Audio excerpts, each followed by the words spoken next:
भाईंदर जवळ वीज पुरवठ्यात बिघाड झाल्याने मुंबई लोकल ट्रेन थांबली आहे। भाईंदर स्थानकाजवळ ओव्हरहेड पॉवर केबलमुळे बिघाड झाल्यामुळे लोकल ट्रेनची वाहतूक थांबली आहे। सोशल मीडियावर मोठ्या प्रमाणात याचे व्हिडिओ शेअर झालेत। फुटेजमध्ये अनेक प्रवासी अडकलेल्या लोकल ट्रेनमधून उड्या मारून जवळच्या स्टेशनवर पोहोचण्यासाठी रेल्वे रुळांवरून चालताना दिसत आहेत। दुपारच्या उन्हात प्रवाशांनी ट्रॅकमधून सावधगिरीने मार्ग काढल्याने परिस्थिती तणावपूर्ण दिसत होती। व्हायरल पोस्टवरील व्हिडिओनुसार ट्रेन डहाणू चर्चगेट लोकल होती। वीज पुरवठ्यातील बिघाडानंतर ट्रेन अचानक थांबली। या व्हिडिओने स्थानिक प्रवाशांचं लक्ष वेधून घेतलंय आणि त्यांनी रुळांवरून चालणाऱ्या प्रवाशांच्या सुरक्षिततेबद्दल चिंता देखील व्यक्त केली आहे। या घटनेने पुन्हा एकदा मुंबईच्या उपनगरीय नेटवर्कवर तांत्रिक बिघाडांचा परिणाम अधोरेखित केला गेलाय।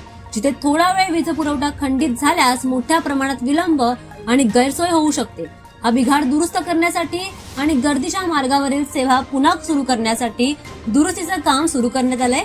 भाईंदर हा भाग मुंबईला त्याच्या विस्तारित उपनगरांशी जोडणाऱ्या प्रमुख दुव्यांपैकी एक आहे आणि अशा घटनांमुळे हजारो प्रवाशांना त्रास होतो।